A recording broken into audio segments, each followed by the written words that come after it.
Good afternoon, and welcome to Queer Town Hall, New Year's edition. My name is Nancy Hawk, and I'm the Executive Director of Basic Rights Oregon. And I'm really excited about today's show and about our guests today and the skills they're going to share with us. And as always, you can ask questions by using the comment section in YouTube. And one lucky commenter will be the winner of a Protect Trans Kids tote bag. It is a very useful, awesome, high quality tote bag. So ask questions, feel free, make comments, give shout outs, or give a donation. And your donations go directly to help pay for the live captioning that we do of every episode of Queer Town Hall. And also shout out to our live captioners. They're amazing. And they do really great, very accurate work. So I'm really grateful for them. And so I want to talk a little bit about what today's episode is about. I think back in November, when we were thinking about having a New Year's episode, we were thinking about like New Year's resolutions and New Year's like talk, right? It's always generally about losing weight. It's about being hard on your body and feeling negative about it, and especially with COVID, like losing the COVID-19 and just like all this really negative talk. And also like it's not just negative talk, it's part of an industry, right? There's a wellness industrial complex that really wants you to buy $13 juice and buy things from Goop. And and I think that for a lot of folks, you're right, it's really hard when we hear the term self-care and all we see are like thin cis white women in Lululemons, right, who have all this time and resource to take care of their bodies. And I think it's so anyway, that was sort of the thinking about today's episode. Let's counteract that, and we are going to do that today. But I also just want to share personally that I haven't slept more than 4 hours a night since last Wednesday. And when I think about self-care, and I think the term has always been hard for me because I think of myself as part of a community, and I've always put my community first, and I've always put the political work that I do first. That that learning to care about ourselves isn't just about feeling better in our bodies. It is about our survival. And I think as queer people, as people of color, as queer people of color, I think that often we are just doing for others. And I think sorry, but I just feel like we are, I'm just in a place where I just want to be really real about what it means to like, as a mom and as someone who struggles with giving myself some time, how important it is to center ourselves in care. And so I'm using today's episode and really thinking about what we're doing today as a place to like, for all of you who are watching, all of you who are here, to really, using that analogy of putting your own oxygen mask on first, but really think about like how we can't do for our community if we aren't here. And for a lot of us, we are in a place where we really need to take the time to think about ourselves and to think about our wellness in a more holistic way that includes self-care. So sorry I got so emotional so quickly, but I just really want to talk about how important this is because as Audre Lorde and so many amazing wise people who came before us said, like, I don't actually remember the quote, but like that, but our survival matters. And I think that let's talk about taking care of ourselves today, and let's talk about how we do it as part of a larger community as part of a political community, as part of people who are, you know, triggered and traumatized by what's happening in the world, and who, still have to keep going on. And we're living in a pandemic. There's so many things about this time that make it hard, and people's mental health is suffering. And, I think we're, in a moment where I just really want us to take care of ourselves, because it is so important. And so, with that, which is a lot, I want to have our guest introduce themselves. And as an introductory question today, I'm going to ask you about New Year's resolutions. Do you make them? Do you like them? What's your hot take? And I'm going to go in the order of Melissa, Adriana, and Michaela. So let's start with you. Melissa, please introduce yourself. Greetings. My name is Melissa, and I am a Black cis femme wife to the most amazing human being. I am the only daughter of another one of my absolute top favorite human beings, and I am a counselor by trade, and I am grateful to be here. Regarding New Year's resolutions, yes, I am always down for New Year's resolutions, but probably not in the way that you might think. So for me, I make one New Year's resolution, and only one. There's never more than one for the past decade. And my only New Year's resolution every single year is to do better, whatever that looks like. So that can be health, mental health, physical health. It can be finances. It could be taking care of myself. It could be choosing myself and my community. Whatever it looks like, doesn't matter. Just one thing: do better. And at the end of the new year, at the end of the year, as I'm preparing to bring in the new year, I reflect on that. Did I do better? And so I reflect on my mind, my body, my spirit, and to see if I believe I did better. And sometimes the answer is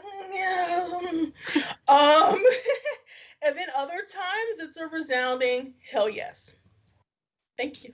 Well, I think that reflection is really important, right? Taking that time to think about how we actually are doing and what we did. So thank you for that. Adriana.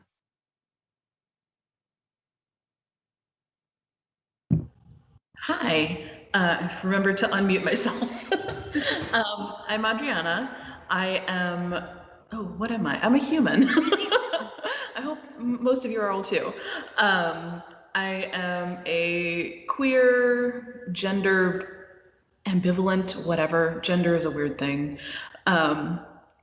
Fat positive, fat bodied personal trainer here in Portland.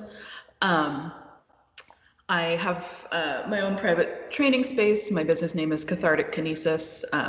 Before I became a personal trainer, I was in academia and I studied classical Greek and Roman literature and civilization. And so the name of my business is taken from two Greek words: catharsis, sort of a release or a purging, some sort of freeing, like shifting mechanism, and kinesis, which is the word for movement. So the idea is that like we can achieve some kind of shift, some kind of a release through movement, whether that release is super tiny that day or whether it's just like world shifting kind of change in perspective that you get from movement. And both are valuable. I primarily do one-on-one personal training sessions. I was chatting with Nancy and the rest of the folks about this before we started. The idea of community, particularly in fitness, is both very strong, but can also be very, very scary for folks, particularly folks in fat bodies, particularly folks in gender nonconforming bodies, who've experienced, ostracism and harassment for their bodies. And so having a private training space and a business that relies primarily on one-on-one training means that, I can help folks introduce themselves to movement, introduce themselves to their bodies without the sort of hubbub of a traditional gym environment. Yeah, and I, of course, always take a fat positive, body liberatory approach to training, doing that training in relationship with my clients rather than in sort of a power structure over them. As for New Year's resolutions, oh boy. Of course, being in the fitness industry, every other thing is like, lose weight, diet, do whatever the thing. I'm like, that's too, no. And I don't know, the idea of time is very odd, particularly right now. So to say that we're going to start a new thing at the beginning of this calendar year that was developed by a pope 500-600 years ago seems kind of weird to me. But I do think that if not a New Year's resolution, a New Year's intention can be good. And I am not at all consistent with them. Some years I'm like, yes, I have the space to think about how I want to live intentionally this year. And several years ago, my intention was like to quit smoking, for example. And a couple of years back, my intention was to be a little bit more sentimental and open-handed with my emotions. And, there wasn't a resolution, it was just an intention. And I think that, has served me well in the past. This year, I do not have the space to focus on those sort of personal intentions because it's hard to live in the world right now. But maybe next year, maybe later in the year. You can always set an intention. So yeah, thanks. Yeah. No, thank you. And I feel like it took a pandemic for me to realize how many people had serious critique of the calendar. I didn't realize there were so many people. I was a historian as well, so I'm just like, time, it's a thing. Time is a thing. And this is a year where people say last year, and they're referring to 2019 because it's a black hole of sweatpants. With that, Michaela, would you like to introduce yourself? Sure. Hi, everyone. I'm Michaela McCormick. I'm an old, white-bodied transgender woman. I probably have the deepest voice of any other trans woman I know. I'm also a Dharma teacher. I lead a group called Queer Dharma that meets once a month nowadays online, of course. I've been a practicing meditator for the last 2 decades. And the focus of my teaching is taking the Buddhist Dharma and drawing a lot on other wisdom traditions as well to move us into and through personal liberation to social liberation. I've been a lifelong activist as well, and I've been, in the last recent years, been working with the Poor People's Campaign as well as with other groups. And I just feel like there's really no separation between taking care of ourselves and taking care of each other and our community, society. It's been many, many moons since I set a New Year's resolution. When I did, I never kept them. But I found that in place of that, and what I really need is a daily reminder about my intentions. And so I do that every morning with my meditation practice. I start every one of my meditation sessions saying to myself, relax, feel, for the sake of all sentient beings, strong back, open heart. That's wonderful. Thank you for that. And yeah, also, I just want to say you have a beautiful, deep voice that's very soothing. I want to listen to you more and more. I hope you have some self-love because it's gorgeous.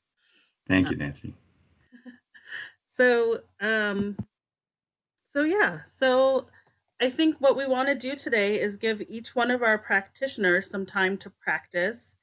And thank you all for being part of this sort of experimental queer town hall. But I just feel like you all have so much to give and varied things about how to be in this moment, as I think we are all activists and in a time where that's really hard, and in a pandemic, and we're all doing our best, I think, or trying to. And so, Melissa, would you mind starting us off today with your practice? Fantastic. Thank you, Nancy.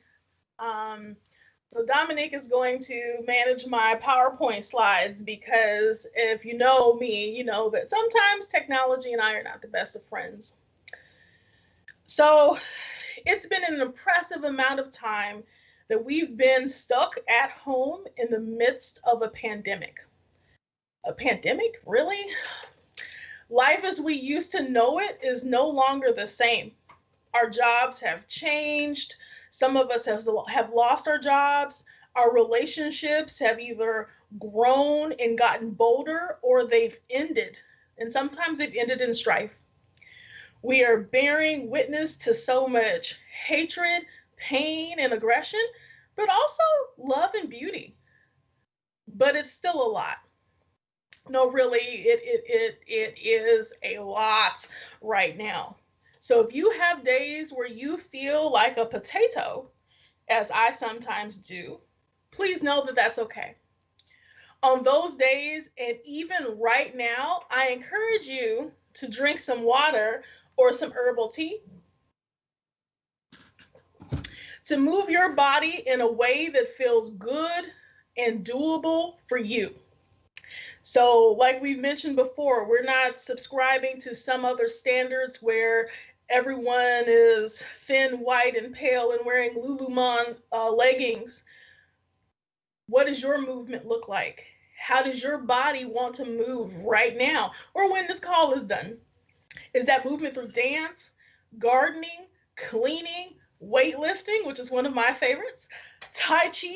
Can you think of a way that you can move your body that also honors you and your mind, your body, and your spirit?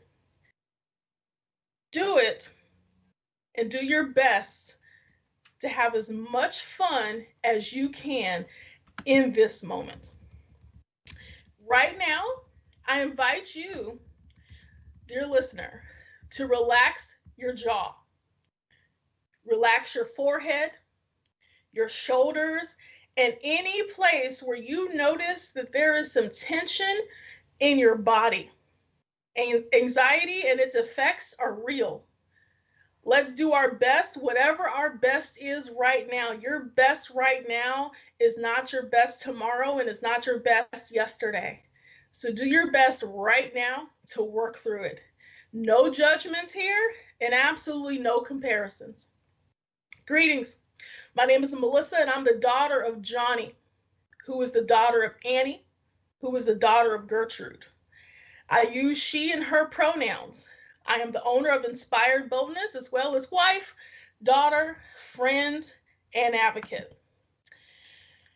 Dominic, if you'll go ahead to the next slide, you'll see here that I've listed a few things. The list goes on from this, but I've listed a few things that are either food, botanicals, or adaptogens that can be used to help you relieve stress or help your body and your brain adapt better to the stress that you are not able to get rid of.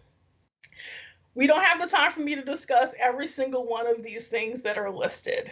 So I'm going to focus specifically on glandulars, fermented foods, and rhodiola, because it's my guess that it's possible that these things may not be as familiar, or even if they are familiar, you may not realize how important they can be for your body. So glandulars. So if you consume meat or meat products, so I'm talking, this is your glandulars or your sweet meats, your brain, your lung, testicles, thyroid, it's your glandulars. So if you consume meat products, it may be time to expand. And going back to some of these foods are very ancestral. So a lot of our ancestors ate some of them, and quite frankly, some of them probably still do. This might be a good option to help you navigate stress. They can help your body respond to the stress. And also, which is super important right now, especially in the midst of a pandemic, is that they can support your immune function. So they also support the HPA axis. The HPA axis is your hypothalamic, pituitary, and adrenal axis that is your central stress response system. Now, I'm sure most of you are familiar with fermented foods, and you may have your preferences or lack thereof regarding fermented foods. But you're using these for your gut health.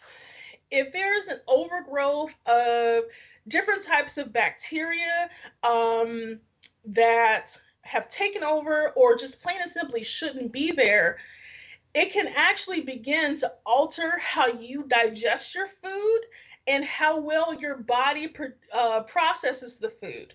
So now in a time of stress, your body automatically does not process food as well as it should. It's possible that you have experienced some more gut discomfort than you're used to while we've been in the midst of the pandemic and so much distress that's happening in the country. And some of it has continued to happen, but just been exacerbated of recent.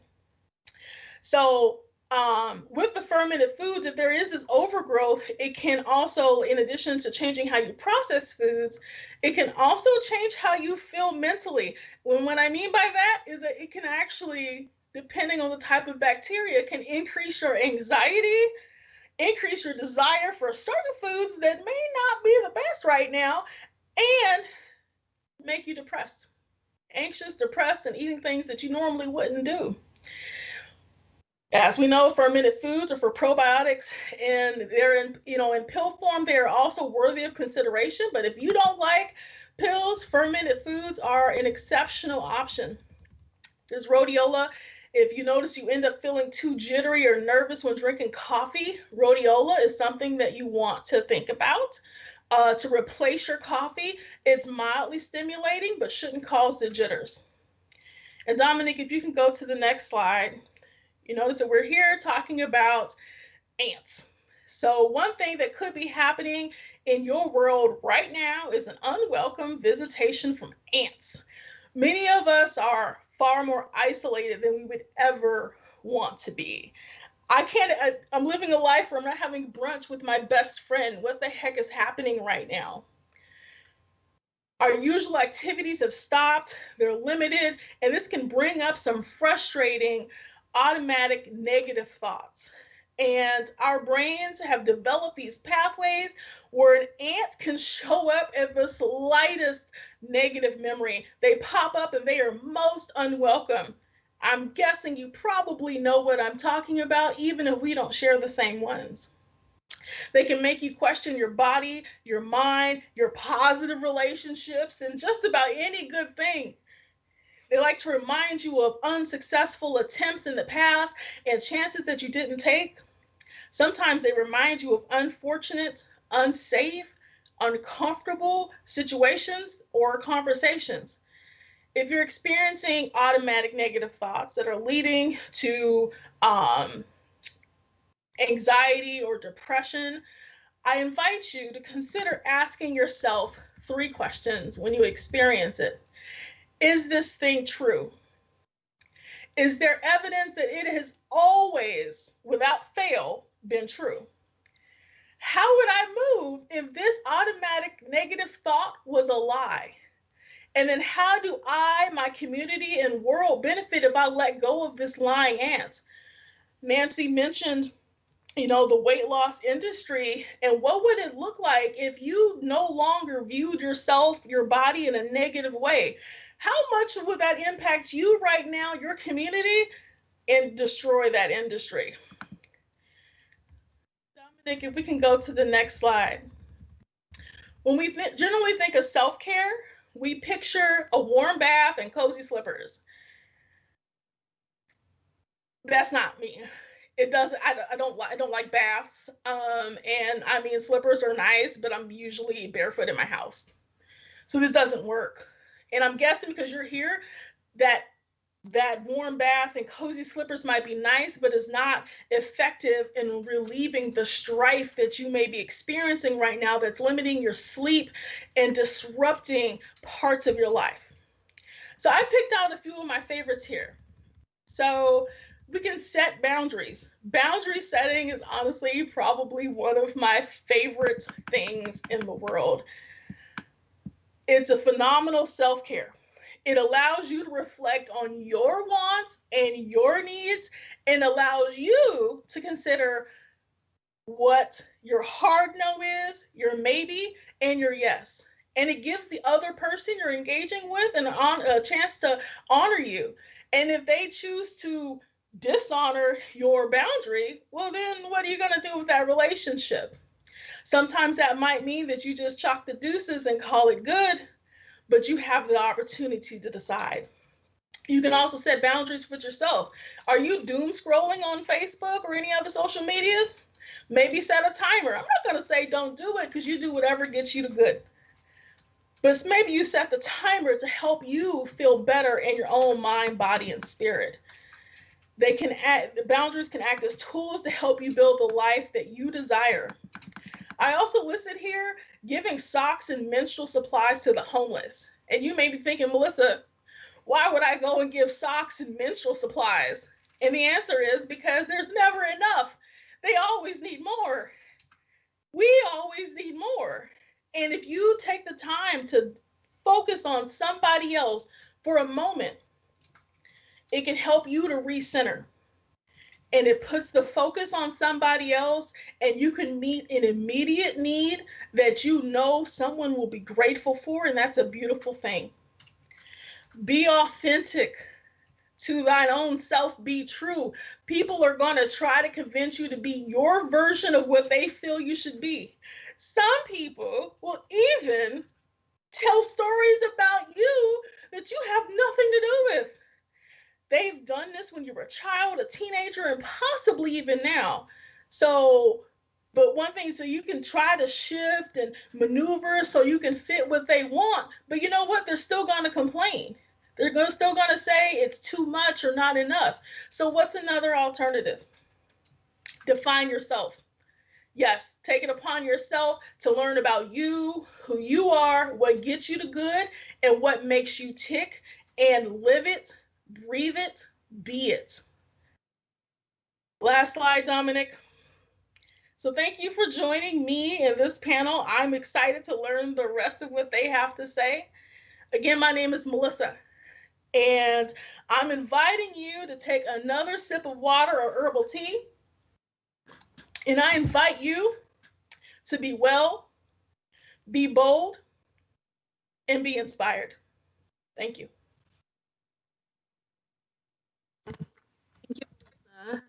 You packed in so much in a short time. That was really amazing. And I feel like you got a lot of shout outs around the food list people were really excited about. And also just knowing that feeling like a potato, it really resonated with a lot of people. and they're just really loving your suggestions and messages. So thank you so much for sharing them. And I think given our time, I want to move us right into Adriana and hear what they have to say about cathartic kinesis. Thank you, Melissa, for your lovely information. I was like, oh, food things, cool. All right, so today I'm going to have us be in our bodies, and I'm going to ask us to just notice and try not to judge. It's really easy to judge our bodies. And we're going to start with small motions, barely perceptible to me as you do them on the screen, but I'm going to exaggerate them a little bit so that you can see them as I do them. And I'm going to lead you through some breathing, and then we're going to move into some bigger motions, and we're going to focus on breathing in those motions. And you might notice things that happen. There's a big push, I think, in certain segments of the fitness world and the wellness world to do things that make you feel joyful, always having joyful movement. And joy is great, but if we're always focusing on joy, we don't leave room for other feelings to happen, right? I can tell you that more than once I have found sorrow and anger in my motion that I didn't know I needed to feel. So hold space for all of the things that this might make you feel. If at any point you become activated or it doesn't feel right for you, take space for yourself, take care of yourself, step away, drink a sip of water if you want it, and listen to what your body is telling you. Most of the things that we are going to do today can be done seated. I'll talk you through how to do all of them. And yeah, let's do the thing. I'm going to set a little timer here so that I can keep time for myself and move to my mat. And we're going to start seated, and we're going to start with some breathing. You can stay in your chair. If you want to be standing up, you're more than welcome to be standing up, but you can stay in your chair. And what I want you to do is I just want you to breathe.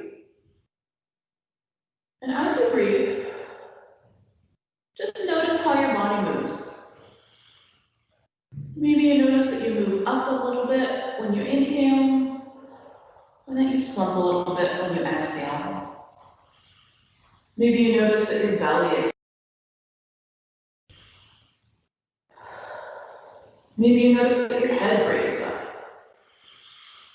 Whatever you notice, it's fine. Maybe you're breathing in through your nose and out through your mouth, or maybe you're breathing out through your nose and in through your mouth. It doesn't really matter, just as long as you're breathing.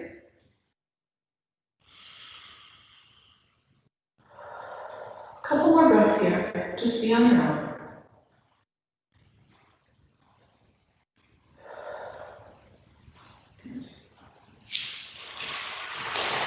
The next thing I'm going to ask you to do is to bring attention to your head. And what you're going to do is you're going to imagine that your nose is touching a fogged up mirror. And what you're going to do with that is you're going to make figure eights with the tip of your nose against that fogged up mirror. They can be as big or as small as you want. And what we're doing right now is we're moving your skull on your vertebrae, and we're moving your brainstem around. And maybe you notice that you started in one direction. What if you switch directions? Good. All right, good. Maybe your neck feels a little more relaxed right now. Maybe it feels more tight. Maybe you feel a little dizzy. All right, let's slow that motion back down to keeping our head still. And we're gonna move down the central axis of our body. We're gonna come to our sternum, that hard bony piece right in the center of our chest. And if you'd like to, if you feel like touching your body right now, I invite you to have your fingers sitting in your sternum here. If you don't feel comfortable touching your body, you don't have to. And what we're going to do with our sternum is we're going to show it off to the world, right? And then we're going to burrow it deep toward our spine. Show it and burrow it. Keep going and just feel how it feels to show your sternum to your world and hide it. And maybe you feel stuff happening in your back and your shoulders as you do this. Maybe you notice that your head comes in or your head comes up. Good. Nice. We're just articulating our vertebrae, kind of moving our shoulder girdle around here. Next, we're going to come down to our hips, right? The sort of lowest of the central axis. This is where the brain connects to the sacrum, to our pelvis. And what I'm going to have you do is I'm going to have you think about where your belly button is. And you're going to show your belly button to the world. And you're going to hide it. We're going to tilt that pelvis forward. And we're going to hide it.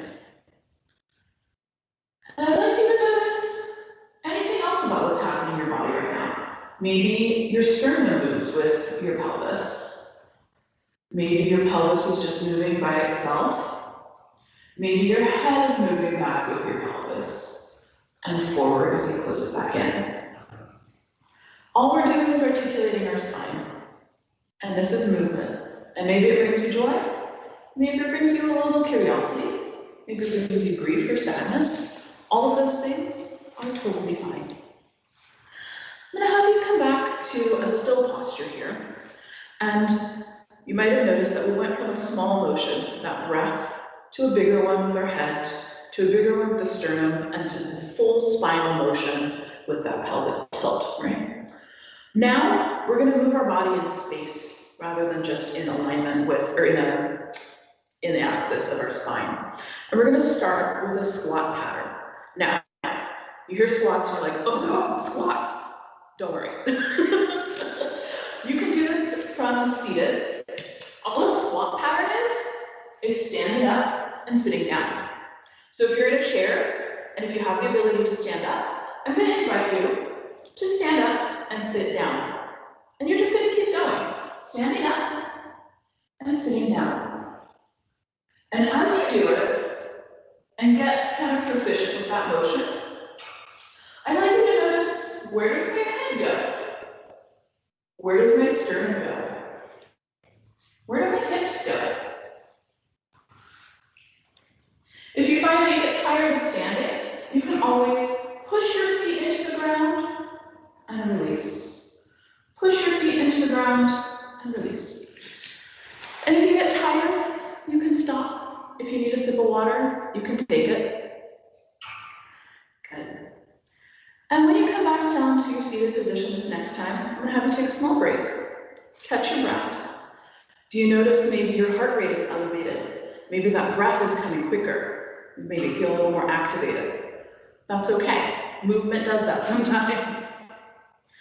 I'm going to ask you to do another set of those squats. And this time, instead of paying only attention to the alignment of our head and spine, I'm going to ask you to pay attention to your breathing. And I'm going to ask you to exhale as you stand up. Inhale as you sit down. Exhale as you stand up.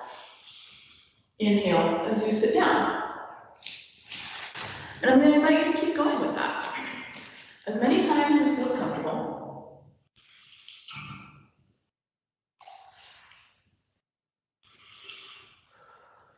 And I'm going to ask you to pause in your chair. And we're going to reverse that breathing. So come to standing. And this time, we're going to exhale as we sit down. And inhale as we stand up.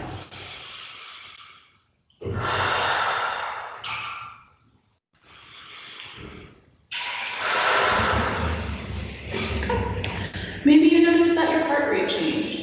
Maybe you noticed that your body got warmer. Anything you noticed is totally fine. And also you just did a bunch of squats and you moved your body and some stress moved up through you. So great. All right. The next thing we're going to do is we're going to move into a different movement pattern. And it's more of a rotational one. And I just realized that my computer screen is not in the best position. So I'm going to move that up. And we're going to do some rotating. So you can stay seated for this one, or you can come to standing. And we're going to think about our spine moving, but this time, instead of forward and back, we're going to move it around in a rotational pattern. So what you're going to do is exactly what all of the people I can see on screen are doing right now. We're going to reach down toward our heel, stand up, reach down toward our heel, stand up. Yeah, just like that.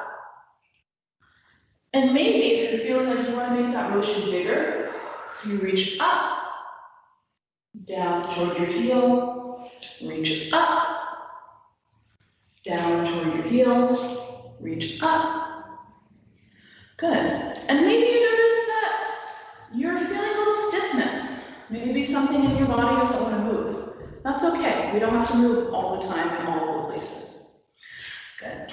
And I'm going to ask you to take a break from that motion. Come back to standing. Catch your breath. Notice your breath before you try to catch it. Is your heart rate up? That's okay.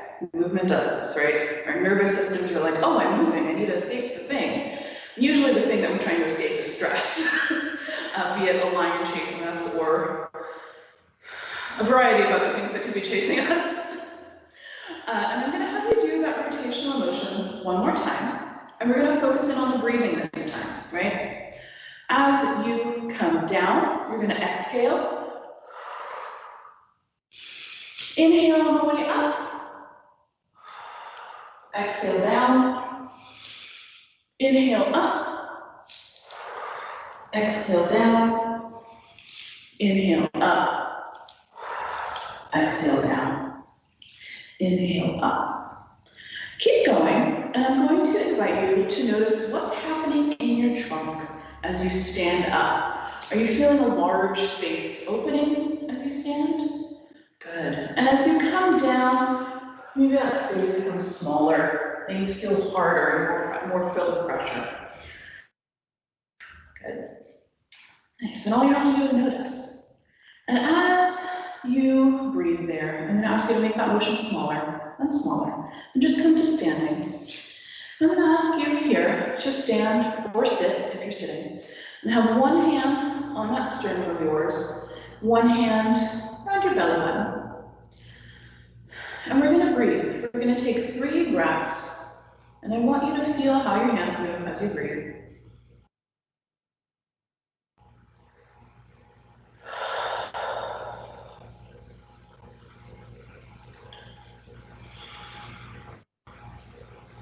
Feel as your hands come apart in the space between the widens. And as you exhale, how they contract and come closer together. One last breath here.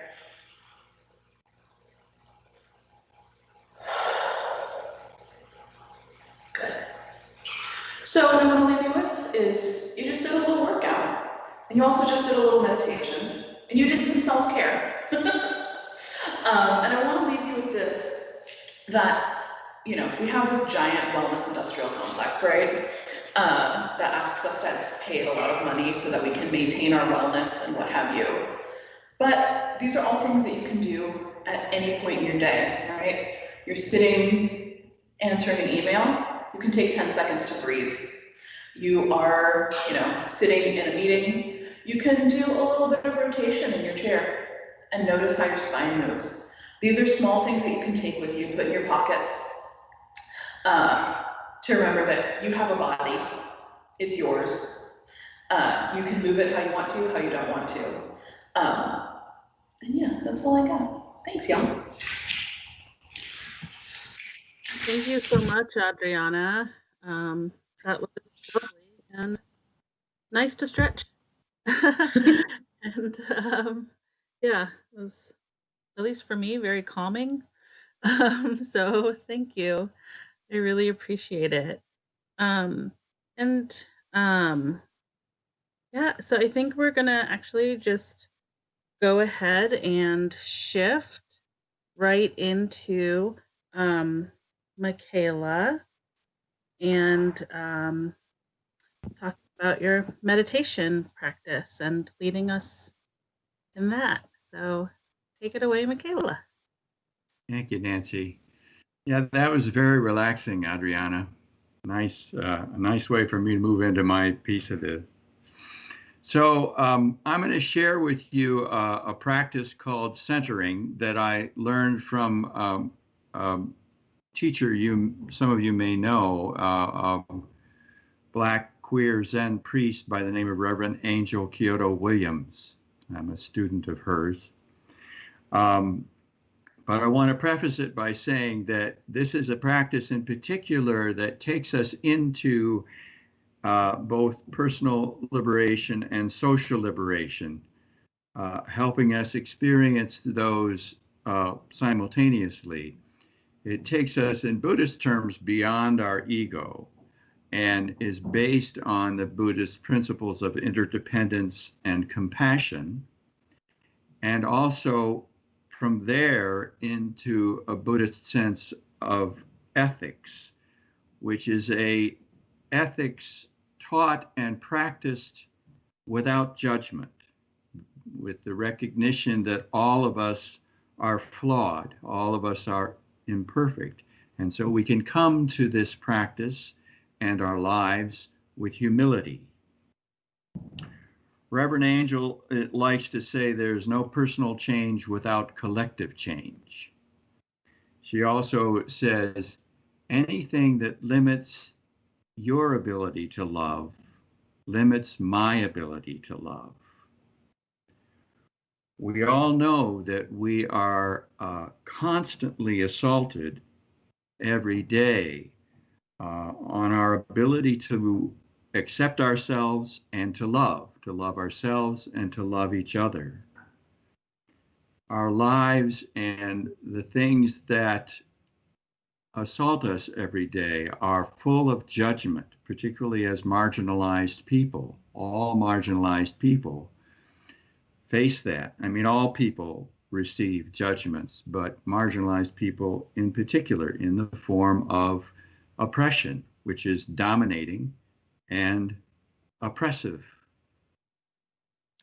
And it's also systemic. It just doesn't happen personally or interpersonally, but there are structures, as we all know, that come at us and try to keep us down. So loving ourselves and loving each other is not just a matter of something that happens to us or some kind of romantic, intimate feeling. It goes well beyond that.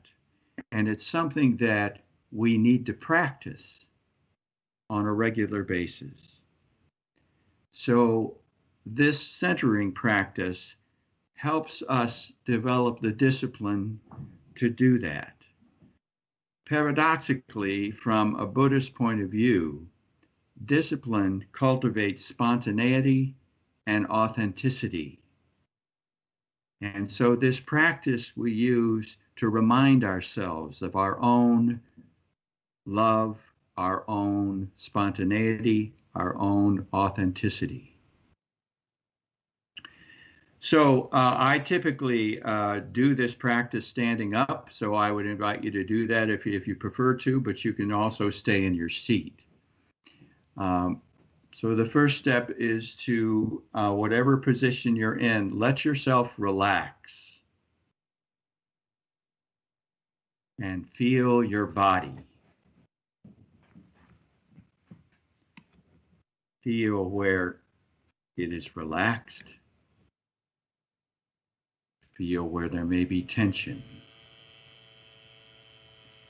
Whether you're sitting or standing, feel your feet on the floor. And through that, feel your connection to the earth, to your roots on the earth. This is your integrity. Allow yourself to connect with the earth.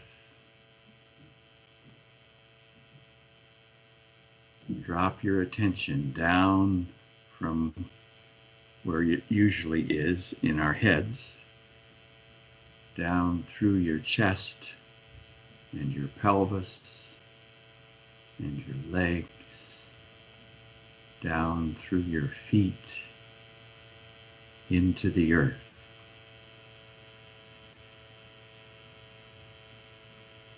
This is integrity.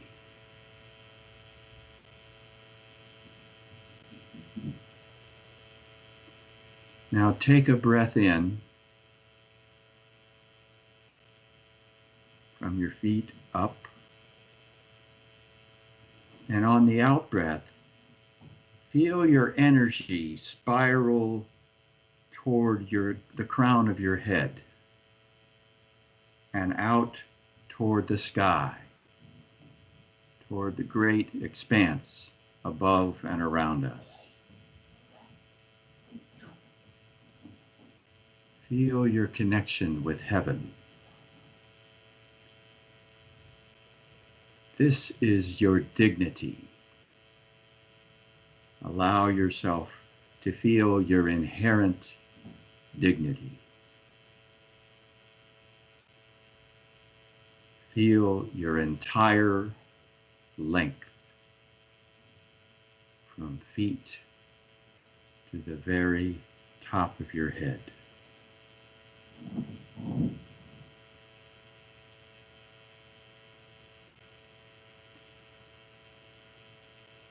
Now begin to take another breath in and roll one shoulder up toward your ear. And on the out breath, roll it back down. On the next in breath, roll the other shoulder up toward your ear and roll that back down. Experience your width.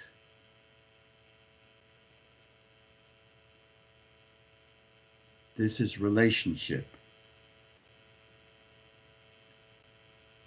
Feel your presence across the room.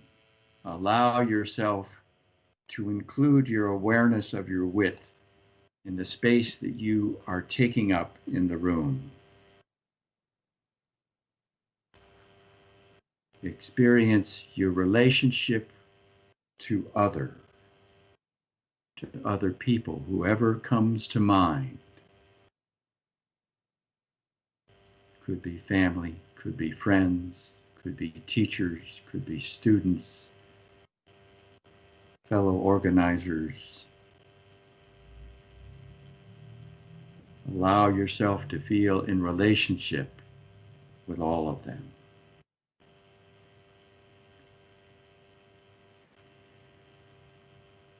Now move your attention behind you to your ancestors.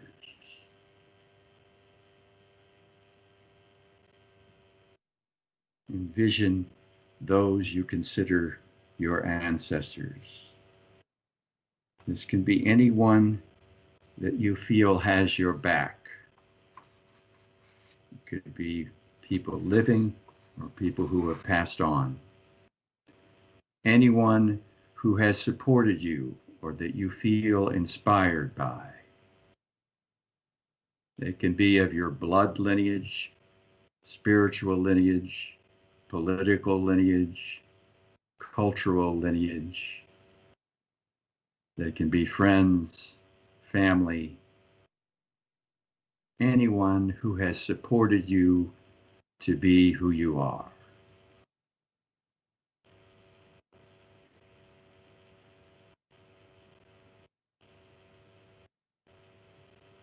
Now, with all of those ancestors supporting you, move your attention in front of you and feel the future generations to whom you will serve as an ancestor.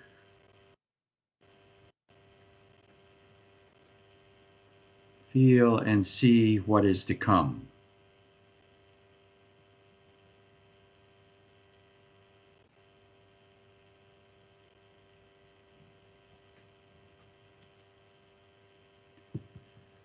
With your ancestors at your back and the future generations in front, feel your depth completely. Feel your body's dimensions and fully inhabit the space here and now.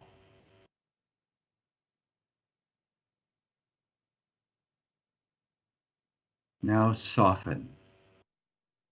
Soften your skin. Soften your boundaries in relation to all the beings that you have invited into your space.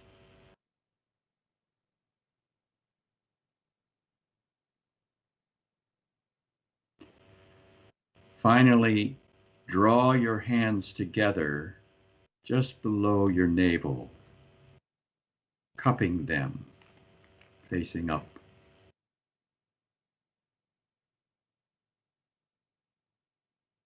Draw your breath in and allow it to drop all the way down to where your cupped hands are resting below your navel. And imagine that that place represents your core. Feel from here your motivation. What matters to you most? What is your inspiration in this very moment?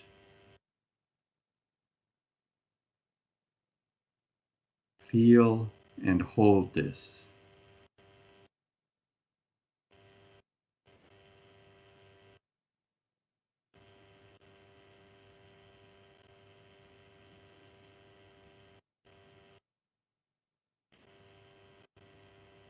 On your next out breath, slowly drop your hands to your side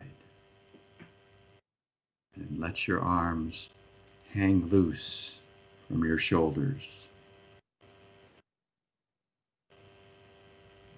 And allow yourself to just be.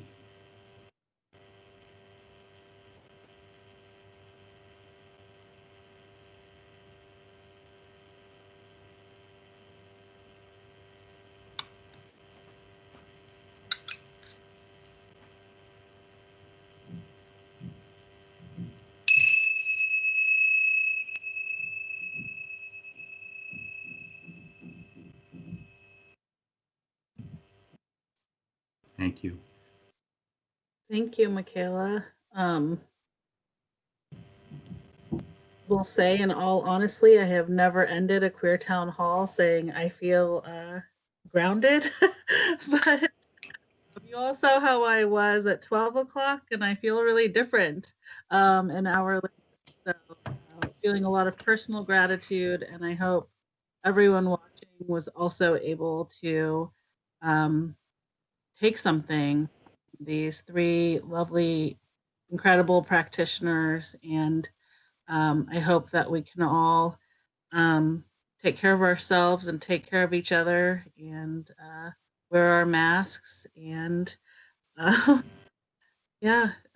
build a better community. And yeah, I'm really just all about how are we rebuilding better and for all of us. So thank you all so much. Thank you for being here. Thank you for being part of Queer Town Hall. And it's 1 o'clock. We're gonna let our captioners go, and so we will email or text somebody who won the tote bag. But yeah, thank you all, and have a good rest of your day. Take care. Thank you, Nancy. Thank you, everyone. Thank you. Bye.